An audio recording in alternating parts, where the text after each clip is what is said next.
안녕하세요. 영상을 오래간만에 올리게 됐습니다. 제가 사실 좀 많이 바빴어요. 음식점 창업 이렇게 하면 망한다라는 주제로 몇 차례 영상을 올리고, 그리고서 제가 사실 좀 저희 사업장이 좀 많이 바빠서 영상을 올릴 수 있는 시간이 그렇게 많지 않았어요. 그런데 오늘 월요일이고 또 정기 휴일이고 그래서 이렇게 영상을 또 한번 올리게 됐습니다. 오늘 영상의 그 주제는 음식점을 창업을 하기 위해서 준비하시는 분들이나 아니면 지금 음식점을 운영하시면서 굉장히 그 힘들어 하시는 분들을 위해서 제가 제 경험을 바탕으로 이렇게 영상을 올리게 되었습니다. 아시는 분은 아시겠지만 저는 1993년도에 이 일을 시작을 했어요. 그때는 제가 그 직장을 다니다가 그만두고 그 2살, 3살 먹은 아이들 남매를 데리고 음식점을 처음 시작했는데, 한 2평 되는 그런 가게에서, 서울의 그 변두리 가게에서 그 풀빵과 떡볶이와 어묵을 이렇게 해서 파는 그 업을 시작을 해서 지금 여기까지 오게 됐는데, 지금 현재는 저를 모르시는 분들은 상당히 그 큰 사업을 하는 걸로 그렇게 보고 있는데, 사실은 뭐 음식점 규모로는 적은 규모는 아닙니다. 적은 규모는 아닌데, 저도 93년도에 음식점을 하면서 직장을 다니다가 음식점을 하면서 많은 시행착오를 하고 절망도 하고, IMF라는 그 시련 때문에 길거리에 나앉아서 오갈 데도 없었던 그런 시절도 있었고 그렇습니다. 그렇지만 지금 그 모든 것을 다 극복을 하고 지금은 이쪽 남양주시 수동면이라는 곳에서, 아주 여기도 산골이에요. 첩첩 산중인데 이곳에서 건물만 100평이 좀 넘는 그런 큰 한옥을 짓고 이렇게 음식점을 하고 있는데, 제가 경기가 어려워질수록 창업을 하시는 분이 많아지고 있다는 이야기를 이렇게 들었어요. 근데 특히 음식점 창업을 이렇게 하고자 하시는 분이 많고, 또 실질적으로 음식점 창업을 해서 성공을 하신 분도 있고, 또 반면에 실패를 하신 분도 많고, 그렇다는 이야기를 많이 들었고, 지금까지 또 저도 하면서 여러 차례 고비가 있었기 때문에 음식점을 하고자 하시는 분들은 여러 영상을 보시면서도 잘 이렇게 답이 나오지 않는 경우도 있을 거예요. 그런데 저희는 두 부부가 실질적으로 몸소 체험을 하고 여기까지 왔기 때문에 제 영상을 보셔서 도움이 됐으면 하는 그런 바람으로 제가 이렇게 영상을 올려봅니다. 제가 맨 처음에 음식점을 할 때는 아무 경험도 없이 그렇게 떡볶이 장사부터 시작을 해서 겨울에 떡볶이 장사를 시작을 했는데, 봄이 되니까 떡볶이나 붕어빵이 안 팔리더라고요. 그래서 그때 한번 좌절을 했죠.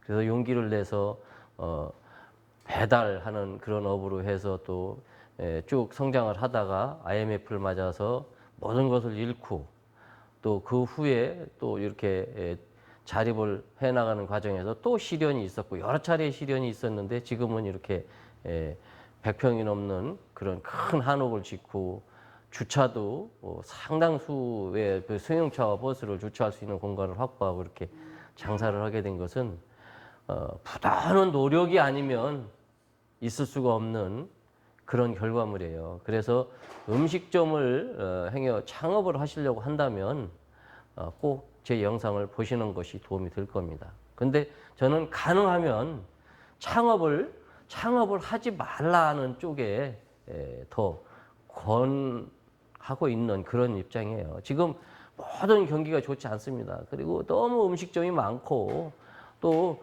음식점을 이렇게 창업을 해서도 실질적으로 제대로 운영을 하고 있는 곳이 그렇게 많지 않습니다. 그렇기 때문에 더더군다나 저희 같은 사람들이 하는 그런 일과를 지켜보고 음식점을 하셔야지 실패할 확률이 없어진다. 그렇게 얘기를 해요.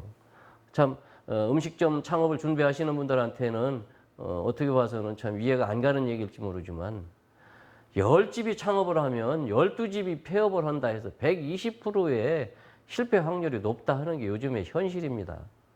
그렇기 때문에 음식점을 창업을 하시고 나서는 굳건한 마음으로 해야지만이 된다. 그런 말씀을 드리고, 저희는 그렇습니다. 아침에 새벽에 눈을 뜨면 두 부부가 가게에 나와서 일하시는 분들이 출근하시기 전에 모든 준비를 다 해놓습니다. 모든 준비를 다 해놓고, 그리고서 손님 맞을 준비를 해놓고, 일하시는 분들이 나오시면 홀 청소라든지 주변 정리라든지 하시고, 그러고서 아침 식사를 하고 나서 손님을 맞고, 손님을 맞으면 저는 주방에서 요리를 하고, 저희 아내는 손님 뒷바라지도 하고, 일하시는 분들 뒤에서 이렇게 다 보조를 맞춰서 이렇게 도와주고 있고 그렇습니다. 그렇지 않으면 지금은 도저히 될 수가 없어요. 지금 음식을 사 드시러 오시는 분들의 그 수준이 옛날 같지가 않습니다. 제가 93년도에 음식점을 할 때는 대충 해도 그냥 드시고 그냥 뭐 잘 먹었습니다 하고 하셨는데 지금은 그렇지 않아요. 음식이 맛이 없으면 손님이 그 자리에서 말씀을 하십니다. 그러면 그거에 대한 그 실망감이라든지 좌절감은 이루 말할 수가 없어요. 손님이 주인을 불러다 놓고 그 자리에서 그냥 지적을 하고 이걸 음식이라고 내줬냐 하는 식으로 이렇게 하면 상당한 그 마음의 충격을 받습니다. 그러면 일이 더 되질 않아요. 어디서 어떻게 해야 될지를 모르고. 그래서 제가 이제 이 영상을 이렇게 띄우면서 이 한쪽 귀퉁이에 이제 우리가 하루의 일과를 쭉 이렇게 영상으로 내보낼 거예요. 내보내는데 그것은 뭐냐면 저희 부부가 다 하는 일들이에요. 물론 얼굴이 나오는 부분도 있고 안 나오는 부분도 있고 하지만 실질적으로 그렇게 부부가 직접 하지 않으면 안 됩니다. 요즘에는 프랜차이즈도 많이들 창업하시는데 프랜차이즈 역시 마찬가지예요. 프랜차이즈도 내가 직접 하지 않으면 안 됩니다. 옛날처럼 음식점 오픈해 놓고 부인은 카운터를 보고 남자는 밖으로 돌고 일하시는 분들이 다 해주면 되는 것으로 그렇게 생각을 하시는데 절대로 지금은 그렇게 해서는 성공할 수가 없습니다. 오히려 더 좌절의 늪으로 빠져드는 그런 경우가 생기기 때문에 음식점을 창업을 하시려면 내가 하지 않을 거면 음식점 창업을 하지 말아야 돼요. 가장 여기서 저희가 핵심 포인트를 말씀을 드리면 음식점 창업을 하되 두 부부가 함께 하지 않으면 음식점 창업을 하지 말아라. 지금은 모든 물가도 비싸고 임금도 비싸고 임대료도 비싸고 하기 때문에 내가 직접 음식을 해서 손님상에 올리지 않으면 절대로 되질 않는다. 그렇기 때문에 내가 분식점을 해도 마찬가지예요. 내가 라면을 끓여도 맛있게 끓일 수 있는 자신이 없으면 맛있게 끓일 수 있는 조건이 될 때까지 창업을 하면 안 된다. 하다못해 백반집을 오픈을 해도 된장찌개나 김치찌개도 내가 맛있게 끓여낼 수 있을 때까지 나의 이 실력이랄까 그것을 축적을 하고 나서 음식점을 오픈을 해야지. 그렇지 않으면 과거에는 뭐 한 3개월 정도라는 얘기가 있었는데 지금은 3개월도 못 가요.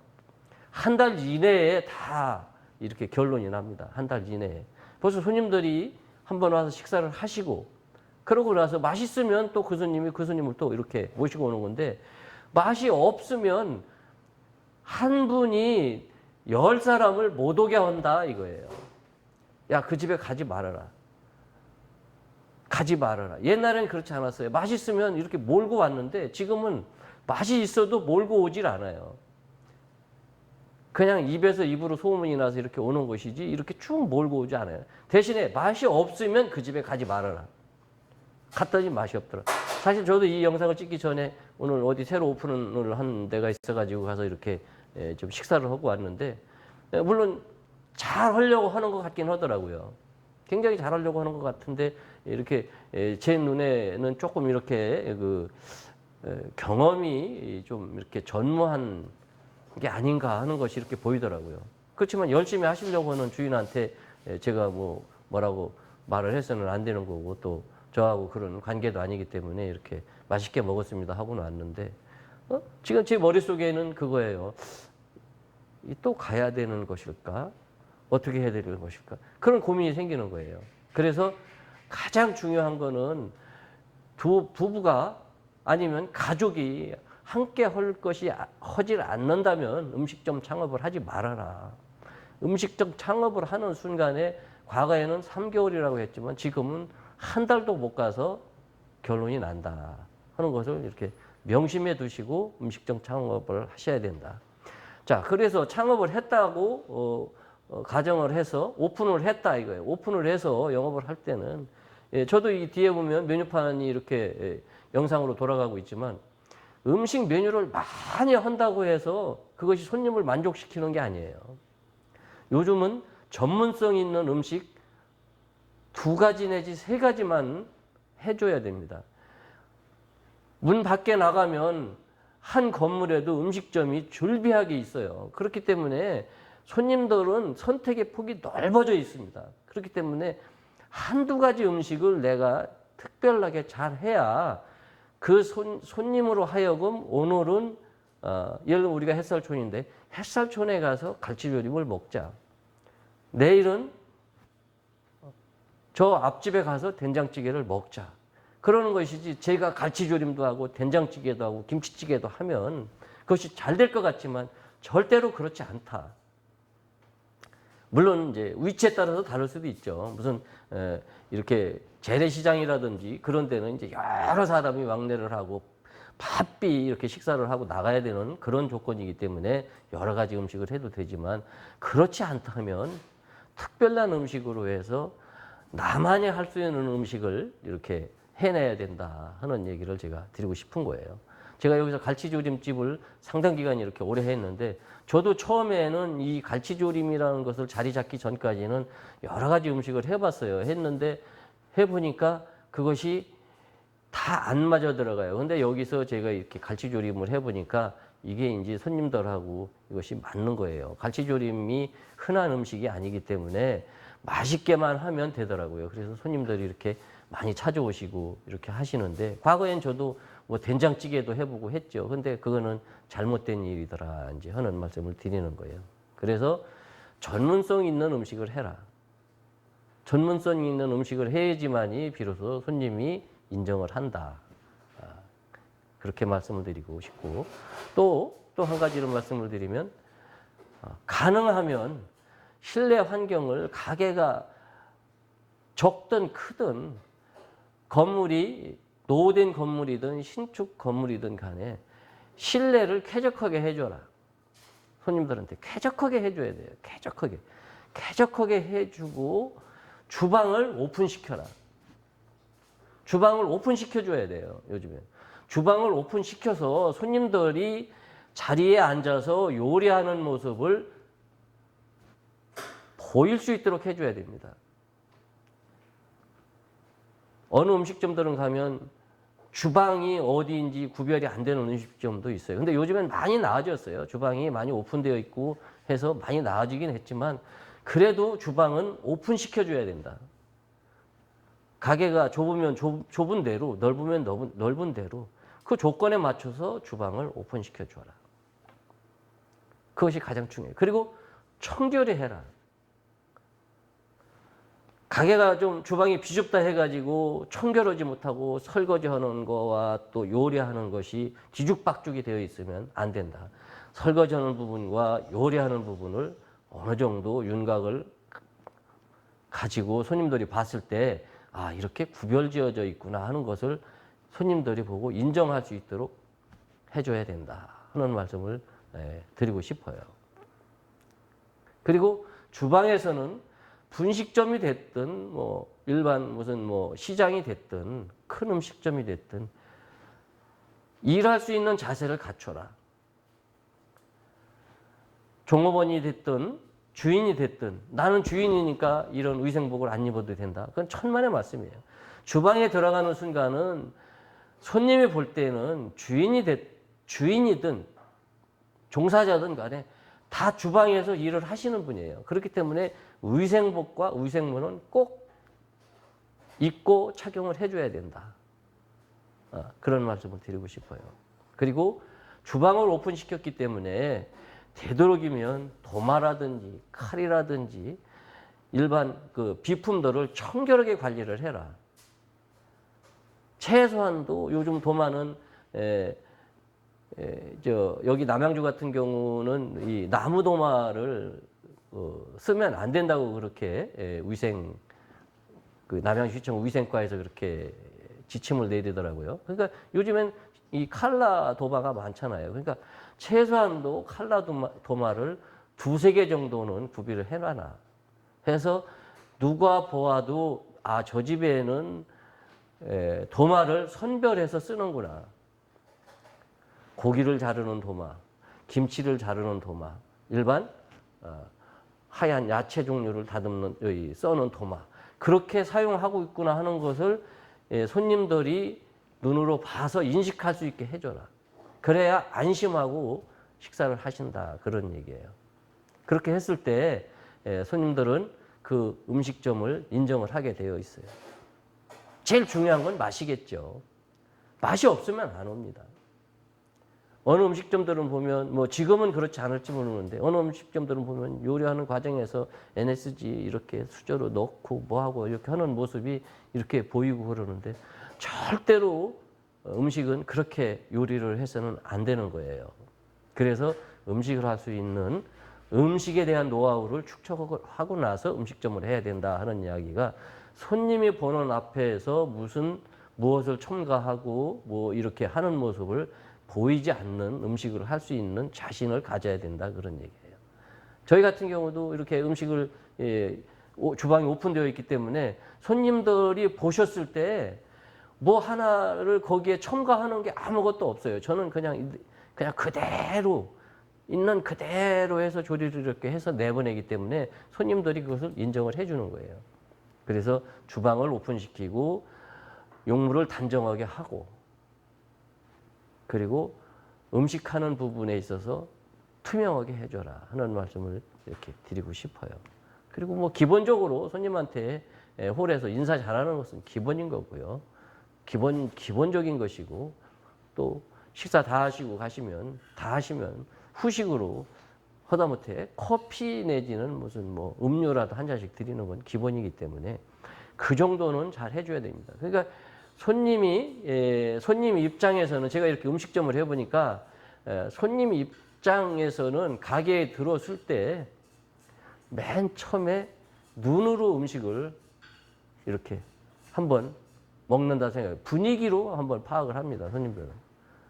분위기로 파악을 하고 테이블에 앉아서 음식을 기다리시면서 그 주변 환경을 다 돌아보게 돼 있어요.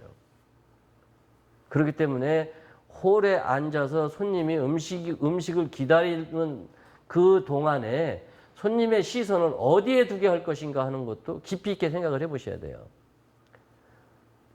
어느 한 곳에 손님의 시선이 머무를 수 있게. 저 같은 경우는 뒤에 보시면 영상이 이렇게 나오는데 저 영상에 몰두할 수 있게 손님한테 유도를 해요. 그러면 우리가 요리하는 모습이 영상에 저게 계속 이렇게 랜덤으로 돌아가기 때문에 손님들이 그걸 보시고 거기에 빠져들어 계실 때 음식을 이렇게 내주시면 손님은 일단 눈으로 한번 음식에 대한 평가를 했죠. 그러면 테이블에 음식이 나왔을 때 음식에 대한 그림이 좋으니까 눈으로 한번 먹고 또 귀로도 먹는 겁니다. 그 음식은 3번을 먹는다. 저는 그렇게 우리 종사자분들한테도 그렇게 말씀을 드려요. 눈으로 먹는다. 눈으로 본다 이거예요. 눈으로 보고 맛있겠다 하는 그런 기분을 가지고 있을 때 음식이 나왔을 때 귀로 찌개라든지 무엇이 나왔을 때 귓가에 들리는 예를 들어서 된장찌개가 나왔다. 보글보글보글 끓는 소리가 들렸을 때 야 정말 맛있겠다. 아니면 무슨 냄비에 찌개가 나왔을 때 보글보글보글 끓는 소리가 들렸을 때 맛있겠다. 그렇지 않고 썰렁한 이건 끓어야 되는 음식임에도 불구하고 썰렁하게 주방에서 끓어가지고 전부 식은 것처럼 보여서 나오면 그거에 대한 즐거움이 없다 이거예요. 그러니까 귀에 들리는 즐거움이 느껴졌을 때 비로소 눈과 귀가 즐거웠다 이거예요. 그러면 그 후에는 맛있겠다는 눈과 귀의 느낌을 가지고 비로소 수저를 들고 입에 음식을 갖다가 맛을 보게 된다 이거예요. 그러면 눈과 귀가 음식을 맛있겠다는 생각을 가졌기 때문에 그 음식은 맛이 없으면 안 되는 거예요. 음식을 요리한 분의 특별한 실수가 아닌 다음에야 음식이 맛이 없을 리는 없죠. 그런 좋은 환경으로 음식이 나왔는데. 그렇기 때문에 손님을 맞이할 때는 손님은 첫째 눈으로 먹는다. 두 번째 귀로 먹는다. 세 번째 마지막으로 입으로 먹는다. 음식은 그렇게 세 차례에 거쳐서 먹는다. 그리고 돌아갈 때 다시 와야 되겠다는 마음을 갖게 해줘야 된다. 돌아갈 때 인식을 좋게 해줘야 된다. 어떤 분들은 우리 음식이 맛이 있었어요. 어쨌어. 그런 식으로 물어보는데 그거는 그렇게 물어보시면 안 돼요. 그렇게 물어봤을 때 음식이 맛이 없었으면 설령 어떡할 것이고 또 그냥 보통이었으면 어떡할 것이에요. 그러니까 손님을 곤란하게 만들지 말아라 하는 얘기예요. 찾아주셔서 감사합니다. 다음에 또 오시면 정성껏 모시겠습니다. 그렇게 해서 가시게 하는 것이 맞는 것이지 맛이 있었습니까? 어땠습니까? 왜 남기셨습니까? 그걸 물어봤을 때 손님이 손님이 그것을 대답하기가 상당히 곤란한 거예요. 음식을 남겼을 때는 왜 남겼는가? 제가 여기서 이렇게 장사를 해보니까요. 음식의 양을 따지는 게 아니더라고요. 음식은 양이 아무리 많아도요. 맛있으면 다 드시게 돼 있더라고요. 제가 벌써 93년도부터 오늘까지 음식점을 했으니 얼마나 오랜 세월 음식점을 했겠어요. 손님은 맛이 있으면 양이 아무리 많아도 그 음식을 다 드시고 갑니다. 그렇지만 맛이 없으면 양이 적어도 음식을 안 드시고 가세요. 그것이 중요한 거예요. 그러니까 손님이 음식을 남겼다고 해서 그런 것을 물어본다든지 뭐 맛이 있었어요, 없었어요를 이렇게 물어본다든지 하는 것은 손님에 대한 조금 결례가 아닌가 저는 그렇게 생각을 합니다.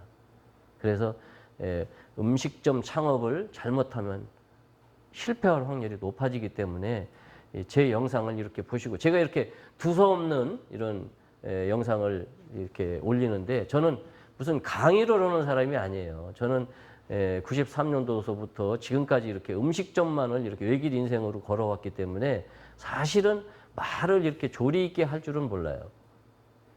대신에 제가 가지고 있는 모든 것을 전달해 줄 수는 있어요. 그러니까 음식점을 창업을 준비하고 계시다든지 아니면 음식점업을 영업을 하고 계신 분도 좋습니다.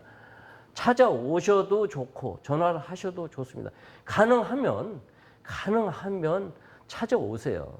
찾아오시면 찾아오신다고 해서 음식값 안 받습니다. 오셔서 대화하시고 또 저한테도 좋은 정보를 주실 게 있으면 저한테도 좋은 정보를 주시면 감사하게 받고 서로가 이렇게 성공해 나갈 수 있는 그런 길을 이렇게 모색해 나가면 얼마나 좋겠습니까? 그러니까 음식점 창업 잘못하면 망한다. 좀 말이 좀 굉장히 극단적이죠. 망하는 거예요. 모든 것을 다 투자했는데 실패하면 실패라는 말은 그냥 실패지만 망한다는 말은 굉장히 와닿는 얘기 아니겠어요? 그러니까 망하면 끝입니다. 망하면. 지금은 망하면 재기할 수가 없어요.